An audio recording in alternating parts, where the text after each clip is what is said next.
you going to be in 69 days? On the Reaper, right? A recruit stands waist deep in 60-degree Pacific surf at 2 a.m. He's been awake for 72 hours. His hands won't close into fists anymore. He can see the bell on the beach. One ring ends this, but he doesn't move. Oh, you sit up straight, look at me now! Yeah, I'm now right, Marine Corps Recruit Depot, San Diego, Building 62, Receiving Company.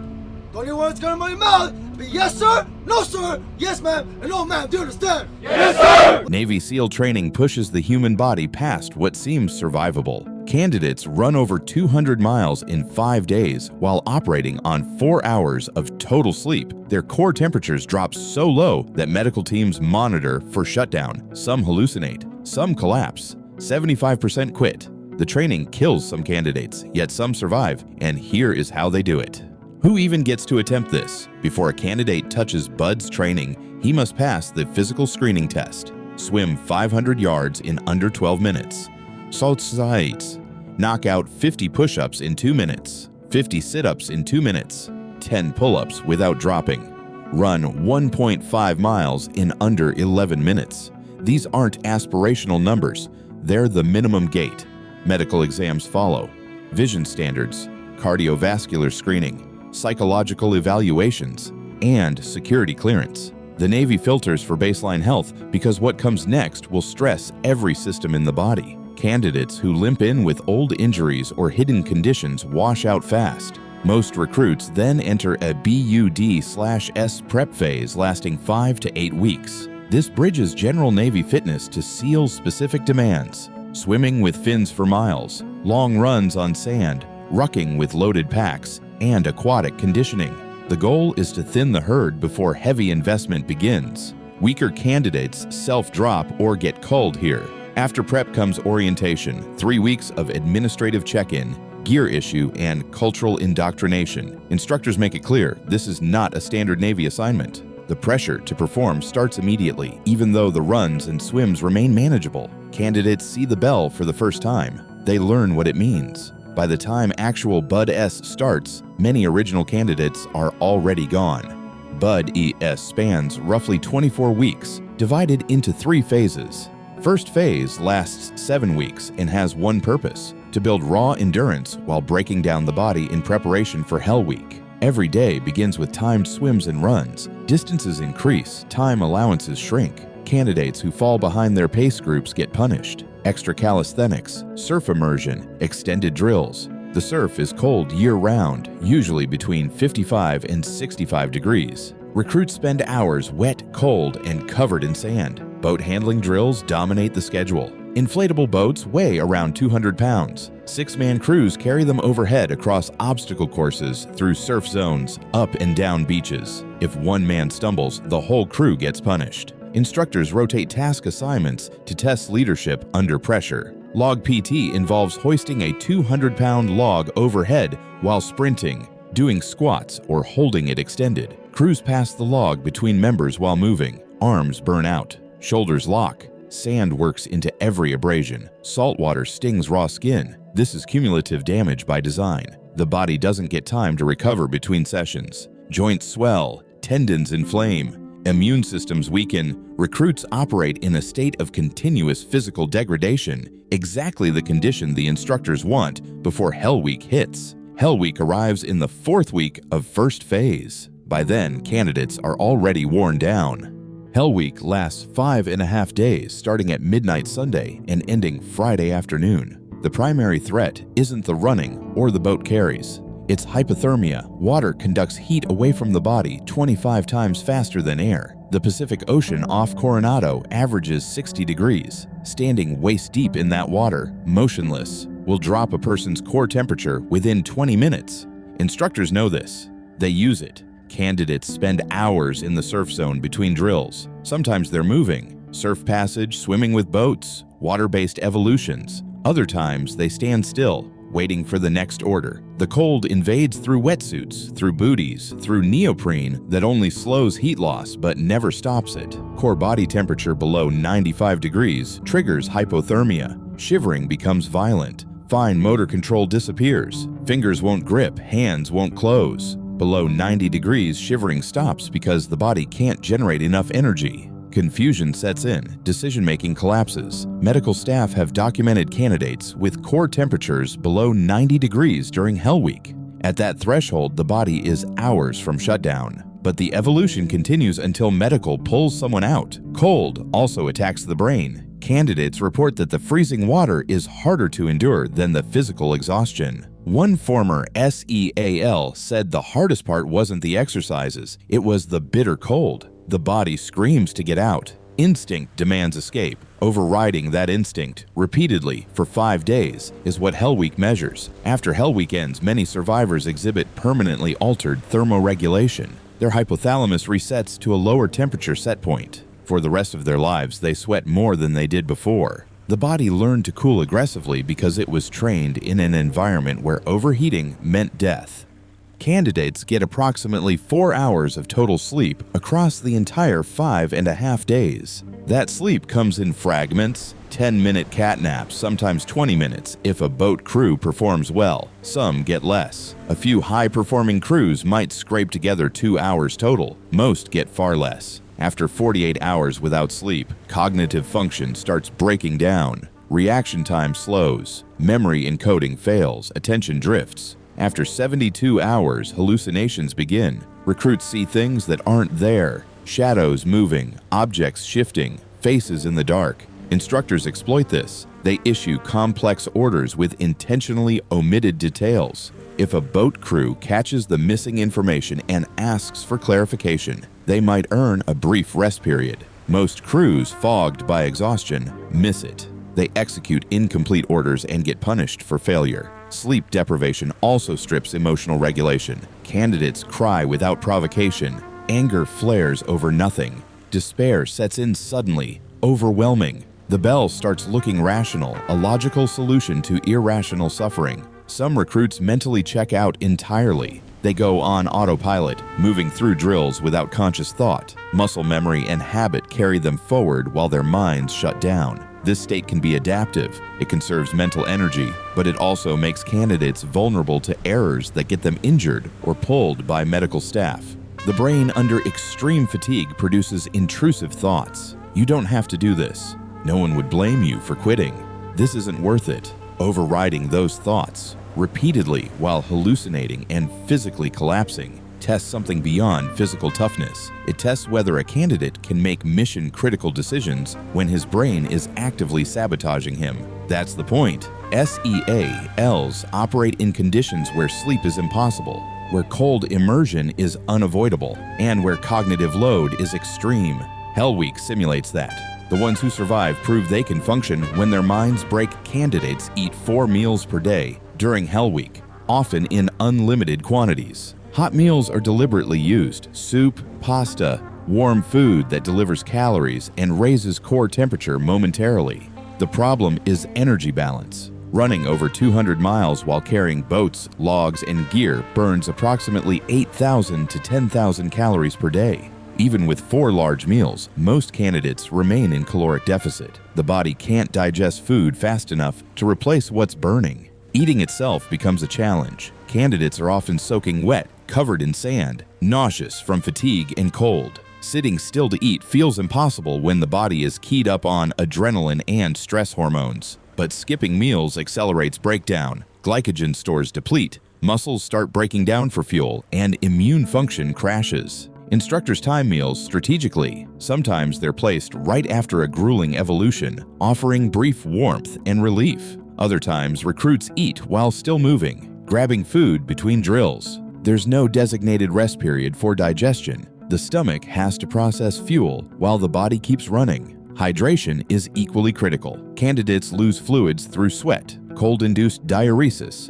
the body dumping water to concentrate blood and maintain core warmth, and diarrhea if gastrointestinal stress kicks in. Dehydration worsens cognitive function and increases injury risk. Medical teams monitor hydration status, but candidates must force themselves to drink even when they don't feel thirsty. The logistics puzzle. How do you feed someone who's burning extreme calories, can't stop moving, has no appetite, and whose digestive system is under siege from stress and cold? The answer is you accept that it's imperfect. You feed them as much as possible, knowing they'll still be in deficit. You use food as both fuel and a psychological tool.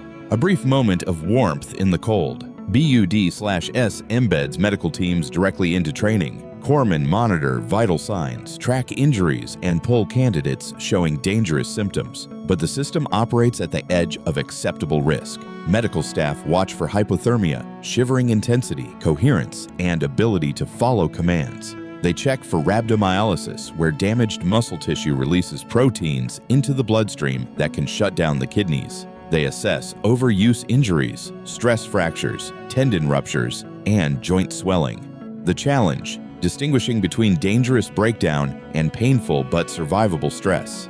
Every candidate in Hell Week is suffering. Most are hypothermic to some degree.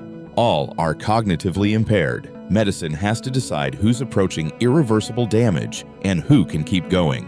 Kyle Mullen's death in 2022 exposed gaps in that system. Mullen completed Hell Week with his class, one of only 21 survivors out of 210 who started. Hours after finishing, he collapsed. He died from bacterial pneumonia, possibly complicated by swimming-induced pulmonary edema, fluid in the lungs triggered by cold immersion and exertion.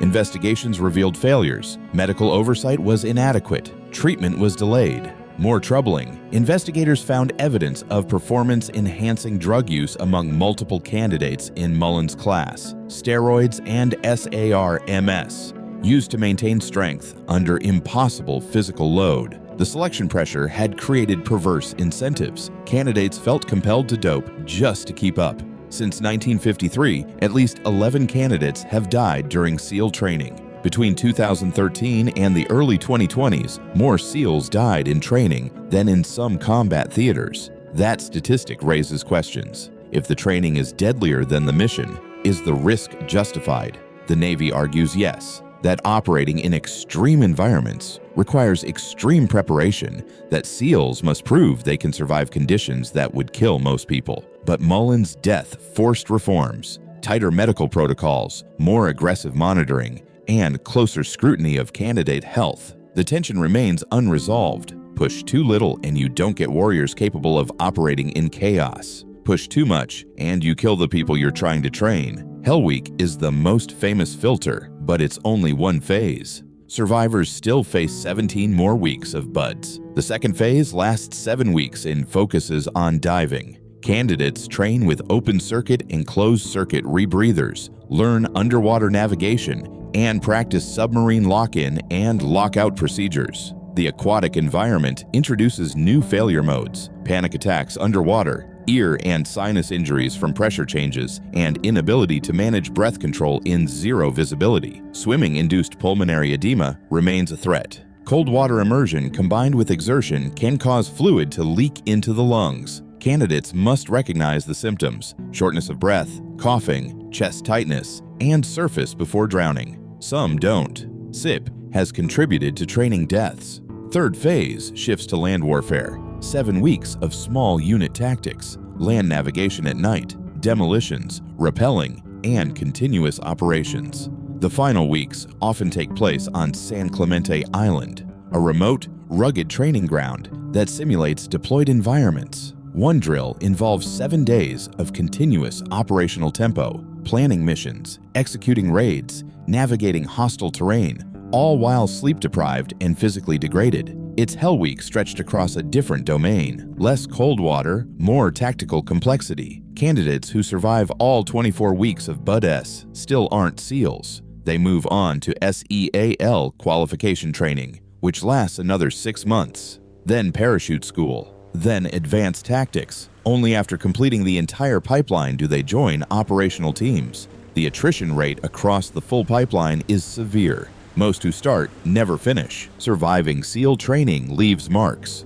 Physiologically, the hypothalamic reset is only one change. Candidates develop higher pain thresholds, not because pain decreases, but because their tolerance ceiling shifts. Cold tolerance improves permanently. Survivors can operate in frigid water longer than untrained individuals without cognitive breakdown.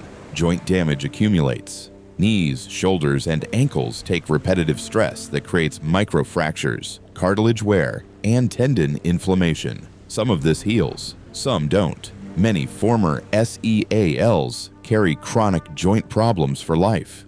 Immune suppression during training can leave candidates vulnerable to infections. Bacterial pneumonia, like the one that killed Kyle Mullen, finds easy targets in bodies stressed past their limits. Psychologically, survivors gain unshakable confidence in their ability to endure. They know what their breaking point looks like because they've been there and kept moving. That knowledge translates to operational effectiveness. When missions go wrong, they don't panic. But there's also psychological residue. Some former SEALs report lingering hypervigilance, difficulty relaxing, nightmares about Hell Week. The training doesn't cause PTSD in the way combat does. It has clear boundaries and an endpoint, but it leaves imprints. The identity shift is profound. Survivors describe themselves as fundamentally different people after Bud S. They've joined a small group. Only about 25% of candidates make it through Hell Week, and fewer still complete the full pipeline. That exclusivity creates intense bonding and a sense of being part of an elite brotherhood. But it also raises questions. Is the transformation worth the cost? Do the physical and psychological changes represent improvement, or just different forms of damage? The Navy insists the answer is obvious. Some who've been through it aren't so sure. Army Rangers endure brutal selection. Special Forces candidates face grueling training. Marine Recon pushes recruits to their limits. But SEAL training is distinct in one critical way. It integrates aquatic mastery as a baseline requirement, not an add-on. SEALs must be expert swimmers before they touch small unit tactics. They train extensively in diving, both open-circuit SCUBA and closed-circuit rebreathers, learning to operate underwater in zero visibility, navigate by compass, conduct underwater demolitions, and infiltrate from submarines. The ocean is their primary insertion method. Other Special Operations Forces train for land-based missions first and adapt to water environments as needed. SEALs do the opposite. They're amphibious operators who happen to also excel on land. That's why Hell Week emphasizes cold water immersion and surf passage. SEALs will deploy in frigid oceans, conduct long-duration swims, and insert via surf zones onto hostile beaches. If a candidate can't tolerate prolonged cold immersion, he can't do the job, no matter how fast he runs or how strong he is. The training philosophy reflects this. SEAL instructors repeatedly say that success isn't about physical capability, it's about desire. You can train someone to run faster or swim farther. You can't train someone to want it when their core temperature is 89 degrees and the bell is 20 feet away. The 75% attrition rate isn't a failure of the system, it's the system working as designed. The goal isn't to graduate everyone, it's to identify the small percentage who will keep moving when every instinct screams to stop.